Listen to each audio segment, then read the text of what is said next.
berikutnya datangnya dari Jamie.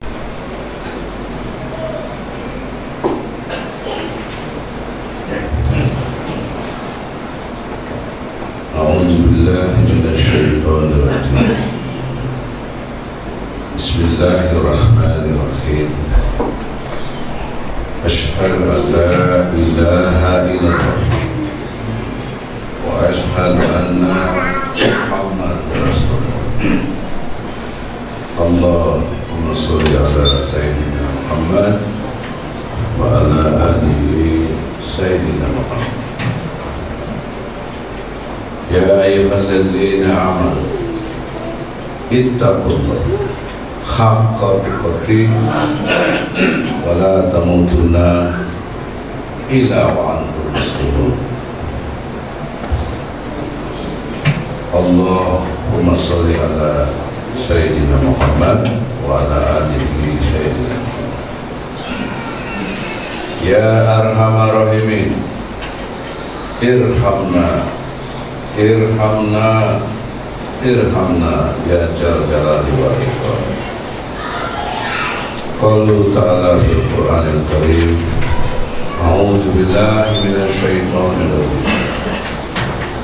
Ya ayyuhalladzina amanu qu anfusakum wa ahlikum nar.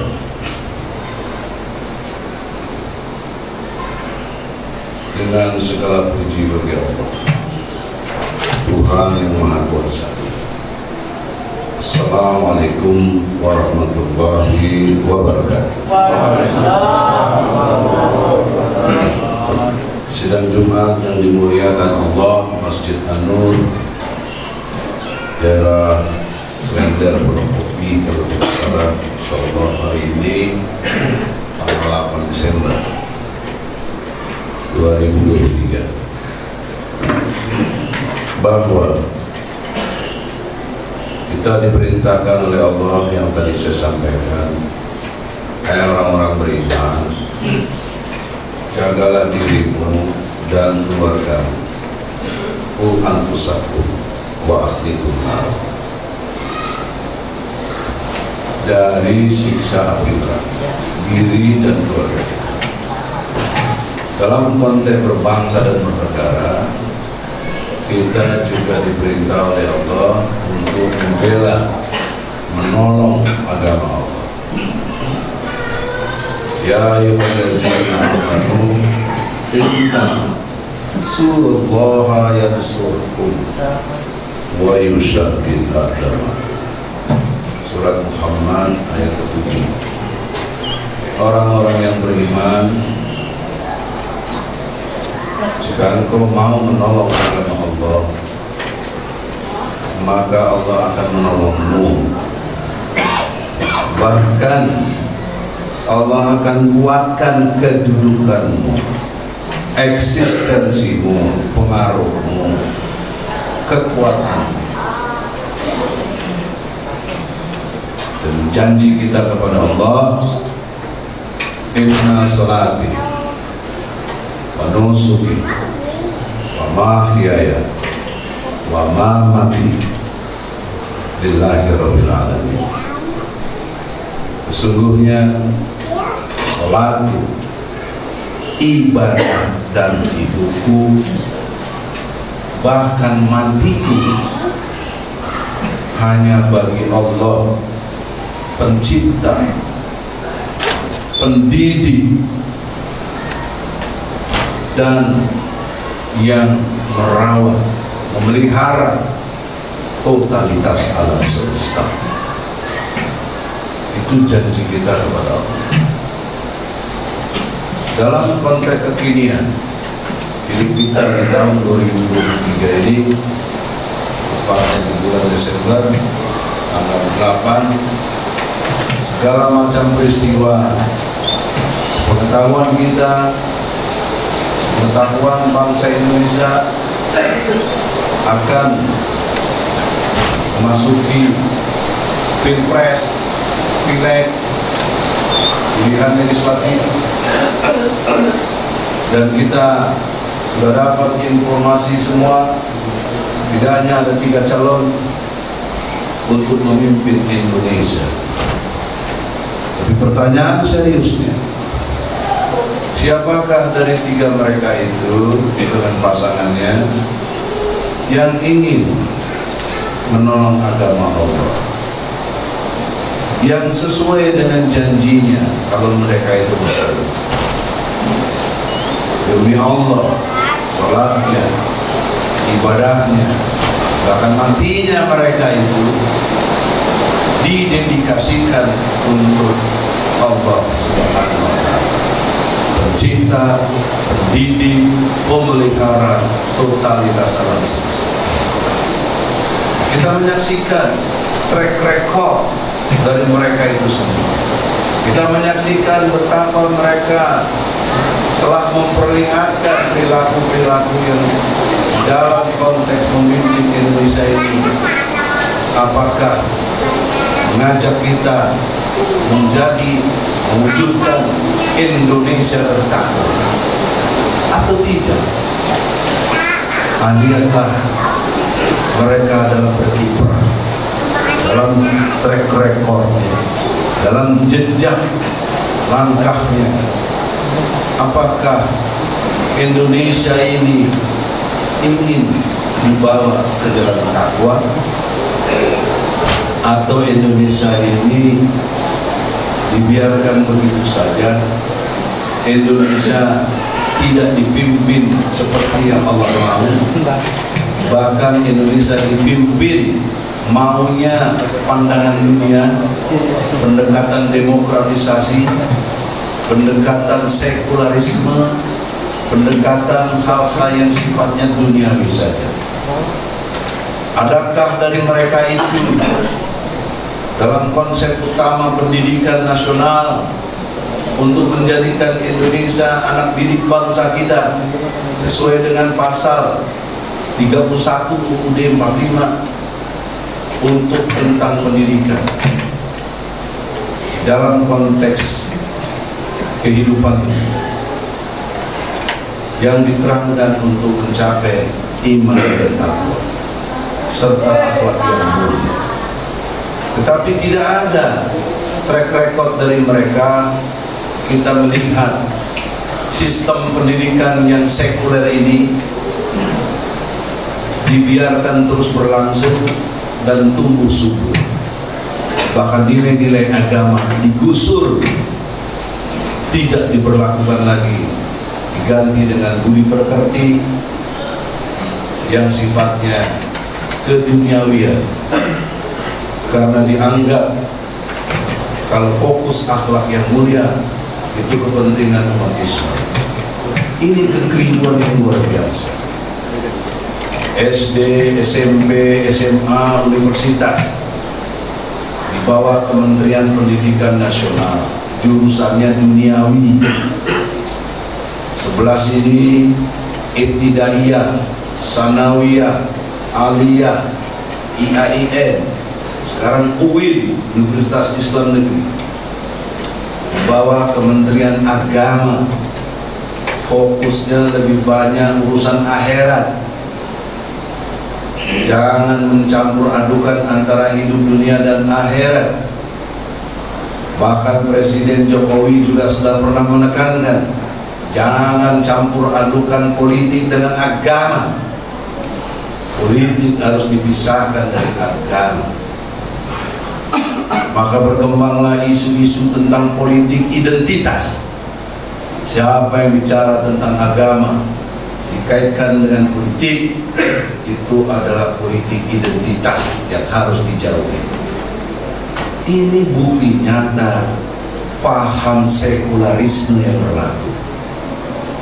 Sekuler itu diambil dari kata sekulum, artinya kesekarangan. Urusan dunia sekarang ini jangan bawa agama. Sholat, puasa, zakat, haji dan segala macam itu urusan agama. Jangan dikait-kaitkan dengan urusan politik. Ini yang berkembang sampai hari ini. Tapi tak satu pun saya melihat capres yang ada dalam gagasan-gagasannya ingin menyatukan satu kurikulum pendidikan agama dan pendidikan nasional digabung menjadi satu kurikulum yang utuh, sehingga anak didik kita terdidik dengan baik iman dan takwa. Kalau sekarang kita ingin punya anak yang soleh, ingin bisa ngaji, ingin bisa baca Quran, kita harus ekstra masukkan lagi ke pesantren. Apakah pesantren kilat atau manggil guru ngaji, kan biaya lagi. Sementara sudah sekolah yang umum tadi kita bayar juga. Maka saudara-saudara, betapa bodohnya kita ya. Sudah dibikin sekuler, sudah dibikin jauh dari ketaatan kepada Allah, sudah dibikin pecah belah keadaan kita ini, minimal ada cebong, kampret dan lain sebagainya, bahkan ada pertikaian untuk itu. Dan belum lama ini kita lihat di Manado sana itu, di Bitung, dengan terang-terangan Dasar Mamuni mengklaim daerah Kristen dan berani menyerang kaum muslim. Ini gaya mayoritas Islam. Apalagi kita minoritas. Ini akibat pendidikan. Kita tidak anti Kristen, Hindu, Buddha. Kita hormat perbedaan agama. Lakum dinukum waliyah. Yang kita butuhkan adalah Indonesia ini harus dikemas menjadi Indonesia bertakwa. Takwa itu takut kepada Allah, menjalankan perintahnya, menjauhi larangannya. Nah, kenapa dalam pendidikan tidak dididik seperti itu, malah dipisahkan agama dan politik? Ini kan tidak takwa kepada Allah. Tapi orang yang seperti ini yang ditakuti, orang seperti ini yang diikuti, apapun kemauannya, sehingga bangsa kita seperti kerbau dicocok hidungnya, ikut saja kepada maunya orang itu. Ini kita menjadi takwanya bergeser, tidak lagi takwa kepada Allah, tapi kepada Jokowi misalnya. Orang lebih takut kepada itu ketimbang kepada Allah. Ini musyrik yang luar biasa di depan mata kita. Minimal ASN nggak mungkin berani ngelawan, TNI Polri nggak mungkin berani ngelawan, ya. Semua sudah dikondisikan, padahal harus bermain netral, tidak bisa netral juga. Ini telah terjadi pergeseran tauhid. Yang janji kita tadi kepada Allah, inna sholati wa nusuki wa mahyaya wa mamati lillahi rabbil alamin, telah bergeser kepada selain Allah. Dan inilah kemusyrikan nyata di depan kita dalam bidang sosial politik. Untuk itulah saya khotbah ini singkat, harus jelas pesan yang disampaikan.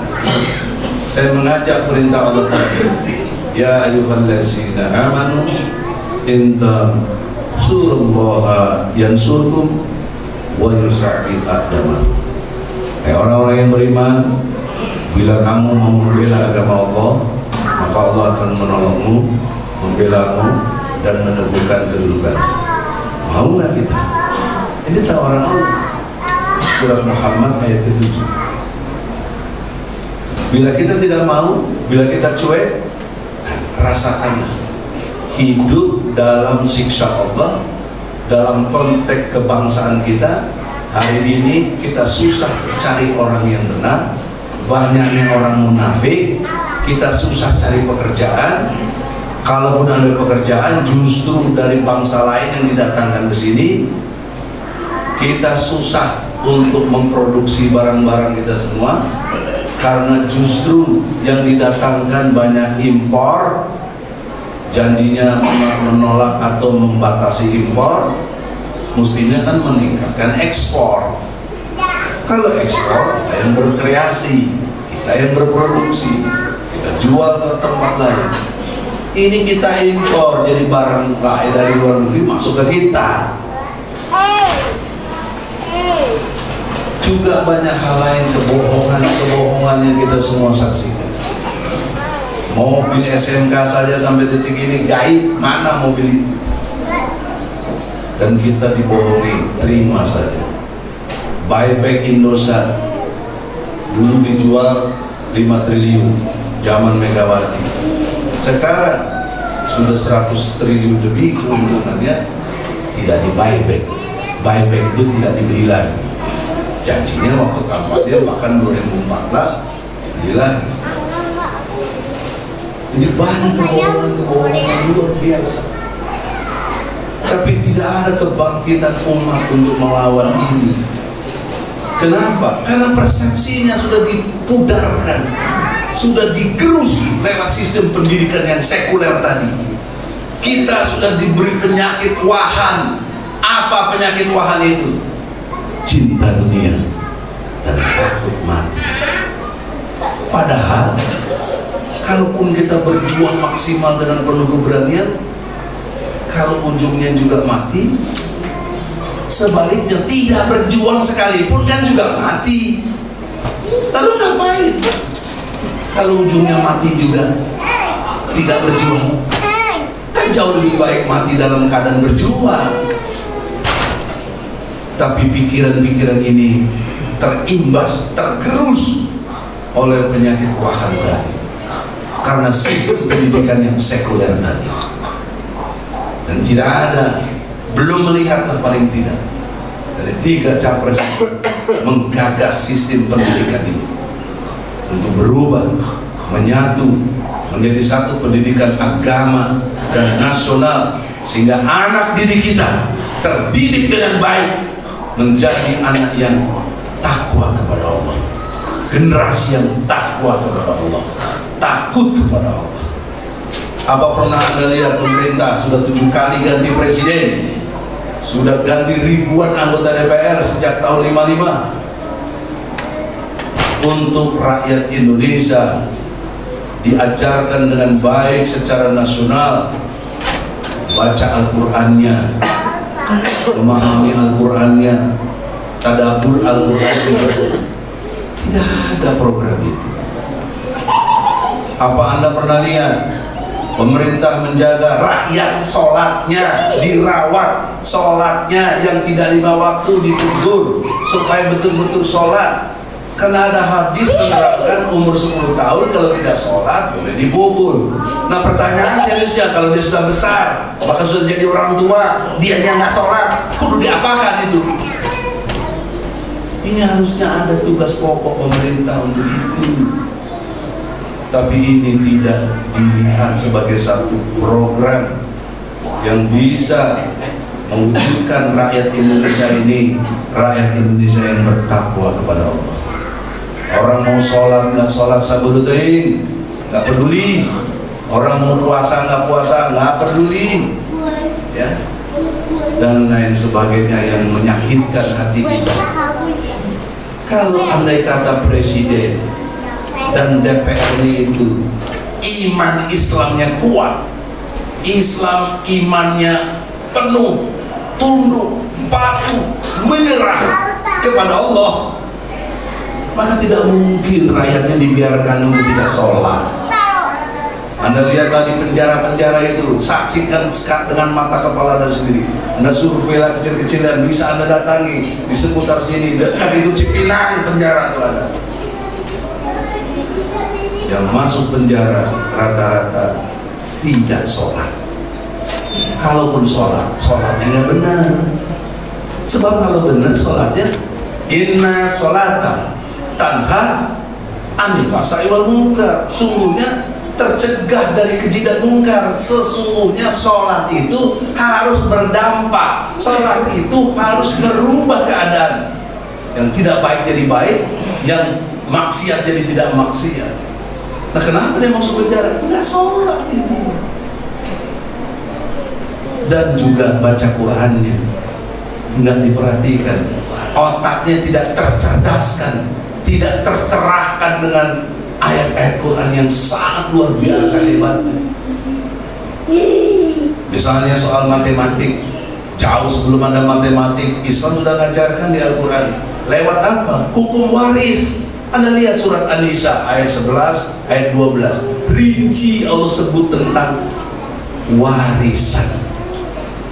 Bapak dapat berapa, ibu dapat berapa, anak dapat berapa, disebut persentasenya. Setengah, sepertiga, seperdelapan, seperenam. Bayangkan abad segitu belum ada ilmu matematik, tapi sudah ada tentang informasi wahyu Al-Quran mengajarkan matematika. Ini kan hebat, luar biasa. Tapi Al-Quran dijauhkan, Al-Quran tidak dibahas secara baik, tidak dijadikan program. Nah, mestinya jika capres-capres itu benar mau membawa Indonesia rakyatnya ke jalan takwa, karena mayoritas negeri ini adalah Muslim, nggak bisa dipungkiri. Walaupun kita tidak boleh menyingkirkan agama lain, kita harus jaga mereka. Justru dengan Islam mereka selamat, terjaga. Tapi Anda lihat, kalau kita di negeri mereka yang minoritas, kita disikat habis. Contoh sekarang banyak sekali untuk itu. Tren terbaru sekarang itu Palestina. Oleh karena itu saudara, dalam kesempatan ini, apakah DKM Masjid An-Nur ini mau mengadakan upgrading ASI?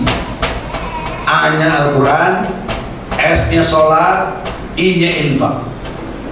Saya hanya butuh 5-8 jam, insya Allah bisa mengupgrade, memahami Al-Quran dengan baik.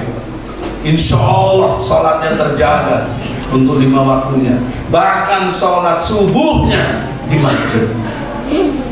Sebab bagi laki-laki yang tidak sholat subuhnya di masjid, itu indikasi munafik.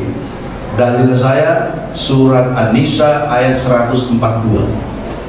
Saya ulangi, Anda baca nanti surat An-Nisa ayat 142. Orang-orang munafik itu malas kalau sholat, malas. Dipanggil as-sholatu khairum minan naum, jawabnya tersolat dengan naum, tidur lagi. Tadi subuh berapa sahnya ini? Payment berapa? 4. Kan mestinya penuh dong kayak Jumat tadi. Karena tadi banyak yang munafik. Jadi mengukurnya gampang, tidak cuma kayak kata hadis, kalau ngomong bohong, kalau ngomong diberi amanah khianat, janji ingkar. Nah, kita udah tahu tuh siapa yang ngomong bohong, janjinya ingkar, diberi amanah khianat, kita udah tahu siapa orang itu dalam konteks nasional. Ditambah lagi sekarang dengan kejelasan dari surat An-Nisa 142, orang itu adalah yang malas sholatnya. Diukur dari mana? Sholat subuh. Sholat subuh malas, bahkan tidak sholat. Anda ketahuilah, Anda potret diri Anda adalah munafik. Barakallahu li wa lakum. Allahumma salli ala sayyidina Muhammad wa ala ali sayyidina Muhammad.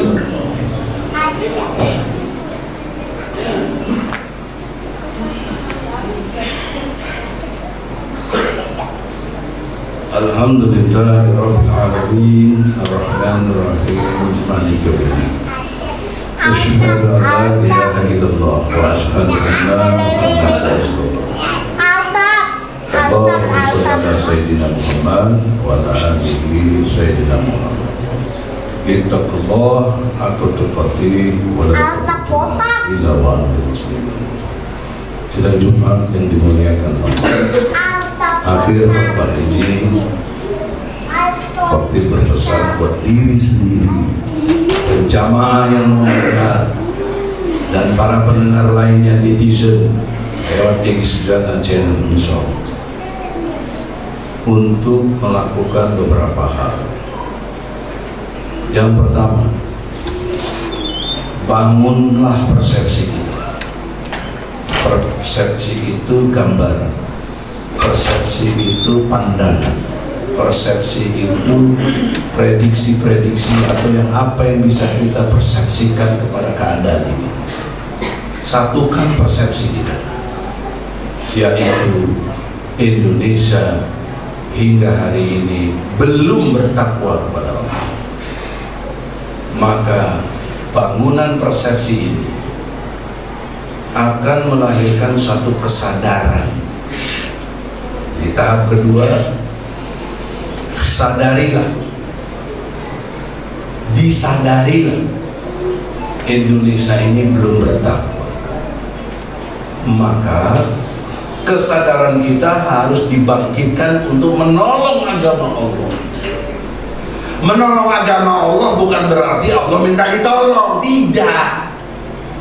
Menolong agama Allah adalah cara untuk kita ditolong oleh Allah, untuk kita diuji siapa yang imannya benar dan yang tidak, untuk Allah mengetahui iman kita ini benar-benar kepada Allah atau kepada selain Allah. Sesuai janji kita tadi, inna salati wa nusuki wa mahyaya wa mamati lillahi rabbil alamin. Apakah kita sesuai dengan itu?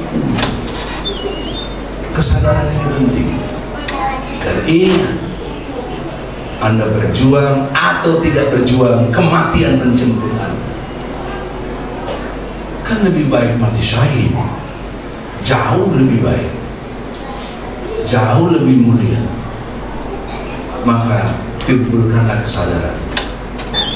Yang bagi pendengar semua di sini, khotbah Jumat ini, yang juga lewat channel ini, minimal niatkan dalam diri kita dalam menjalani hidup ini untuk taat patuh kepada Allah dan dimatikan dalam keadaan syahid atau mati dalam keadaan muslim, sebagaimana doanya Nabi Yusuf dalam surat Yusuf ayat 101.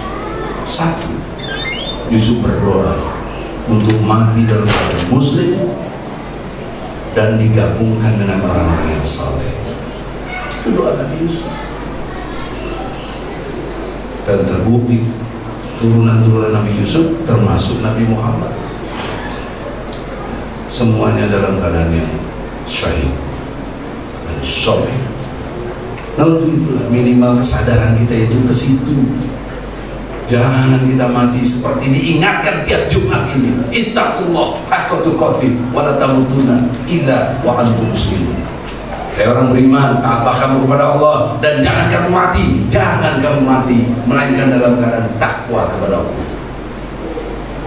Nah, Anda introspeksi, Anda sadarilah apakah program hidup kita tadi yang sejak awal saya baca, keluarga kita, qu anfusakum wa ahlikum nar. Apakah Anda telah memprogram dengan baik anak-anak Anda, cucu-cucu Anda untuk bisa hafal Al-Quran misalnya, untuk jaga sholatnya 5 waktu, jangan sampai tidak sholat sehingga jadi penghuni banyak penjara karena berlaku kriminalitas, banyak yang nipu, banyak orang tidak jujur. Kesadaran kolektif keluarga, qu anfusakum wa ahlikum nar, ini yang perlu ditingkatkan, dan itu hanya bisa Anda sendiri yang melakukan sebagai kepala keluarga, sebagai anak laki-laki di keluarga Anda. Kalau keluarganya banyak perempuan, Anda ingatkan qu anfusakum wa ahlikum nar. Itu surat At-Tahrim ayat 6. Tidak bisa kita hidup bulan sebentar lagi kita meninggal, nggak ada karya, nggak ada prestasi. Adanya kita sama dengan kita tidak ada, berarti kita ini nothing, nggak punya nilai. Orang adanya kamu sama kamu nggak ada kok sama aja. Apa artinya kamu? Jadi beban saja. Islam tidak boleh begitu. Hari ini harus lebih baik dari kemarin, besok harus lebih baik dari hari ini. Itu perintah Nabi. Jadi tolong BKN sini kesadarannya ditingkatkan, bikin upgrading ASI serius, jadi instruktur, nanti pelatih lagi bagian lain, getok tular terus, karena kita nggak ada sistem yang mengajarkan ini. Nah, kecuali nanti dari capres ada yang terpilih, ya semoga komit untuk merubah. Kalau judulnya ingin perubahan, perubahanlah mulai dari pendidikan ini yang nggak pernah disentuh dalam tiap kampanye, tidak pernah disentuh ini, untuk menjaga kepada ketakwaannya kepada Allah. Yang disentuh Indonesia maju, Indonesia makmur, Indonesia sejahtera, tapi Indonesia bertakwa tidak pernah disentuh, nggak pernah disebut. Kenapa? Karena backman-nya, otaknya itu tidak terpengaruh oleh rasa ketakwaannya kepada Allah, oleh pikiran-pikiran untuk tunduk patuh kepada Allah. Nah, untuk itulah yang ketiga, tingkatkan pentaatan kita kepada Allah. Sami'na wa ata'na kepada Allah itu ditingkatkan.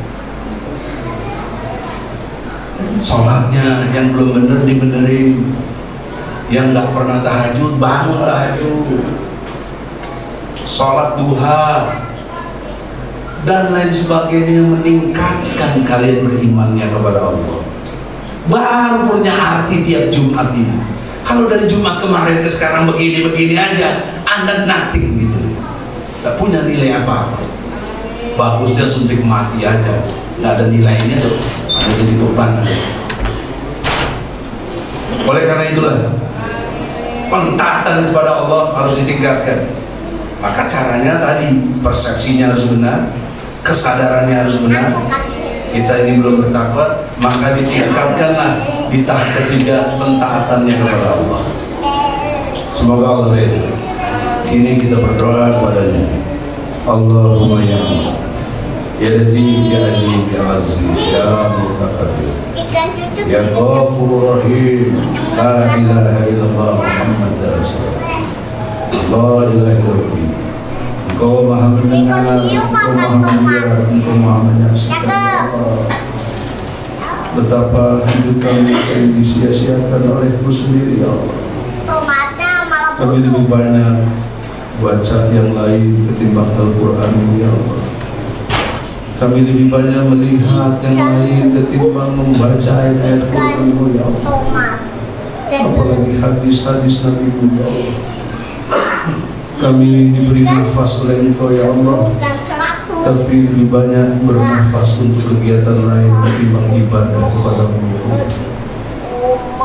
Ampunkanlah dosa-dosa mata kami, ampunkanlah dosa telinga kami, lebih banyak mendengar informasi yang lain ketimbang taat kepada-Mu, ya Allah, ketimbang berdakwah kepada-Mu, ya Allah. Ampunkanlah lidah kami, lebih banyak bergurau, bercanda, bicara yang tidak perlu ketimbang mengajak dakwah ke jalan-Mu, ya Allah. Ampunkanlah dosa hati kami, kami terasa masih malas untuk sholat, ya Allah, malas untuk ibadah kepada-Mu, ya Allah. Janganlah kami masuk kategori orang-orang munafik, ya Allah. Ampunkanlah dosa tangan dan kaki kami, karena belum pernah digunakan berjihad membela agama-Mu, ya Allah, melawan rejim zalim yang penipu, ya Allah, rejim yang banyak bohong, ingkar janji, tidak amanah, dan mungkin tidak sholat subuhnya ke masjid, ya Allah.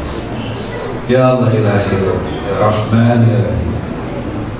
Ampunkan pula dosa ibu dan ayah kami, sayangi mereka sebagaimana mereka menyayangi kami sejak kecil. Ya Allah, ilahi Rabbi, ampunkan pula anak-anak kami, istri-istri kami, saudara-saudara kami, dan kaum muslimin dan muslimat, ya Allah.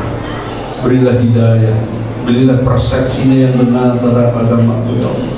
Berilah kesadarannya untuk berubah, ya Allah, dan berilah pentaatannya kepada-Mu, ya Allah, mulai dari diri kami. Ibda binafsi. Allah, ilahi Rabbi, kami yang kekurangan sekarang, limpahkan rizki-Mu, ya Allah, supaya kami tidak minta-minta dan berhutang kepada orang lain, ya Allah. Tolong, ya Allah. Ya Allah, ilahi Rabbi, Kami sedang ada pilpres, pileg ya Allah. Janganlah terpilih pemimpin yang tidak mengajak kepada takwa ya Allah, tidak menjadikan Indonesia bertakwa, tidak merubah pendidikan untuk bertakwa ya Allah. Jangan lahirkan pemimpin itu. Lahirkanlah pemimpin yang betul-betul mengajak kepada takwa, pendidikan yang bertakwa, melahirkan anak didik bangsa Indonesia yang bertakwa kepada-Mu ya Allah. Karena Engkau berjanji di tiap negeri kalau bertakwa, iman dan takwa kepada-Mu, Engkau akan datangkan berkah dari langit dan bumi, sehingga kami hidup dalam sejahtera sebagaimana yang Kau sebut dalam surat Al-A'raf ayat 96.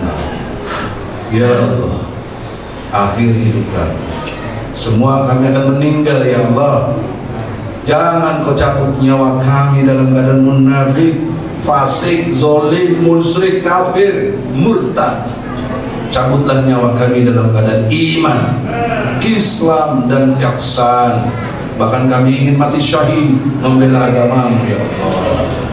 Rabbana la tuzigh qulubana ba'da idh hadaitana wa hab lana min ladunka rahmah. Rabbana atina min ladunka rahmah wa hayyi lana min amrina rasada. Rabbana atina fid dunya hasanah wa fil akhirati hasanah wa qina azabannar wa qina azabannar wa qina azabannar wala dzikrullahi akbar. Amin amin wasyadin. Allahu akbar, Allahu akbar, asyhadu an la ilaha illallah, asyhadu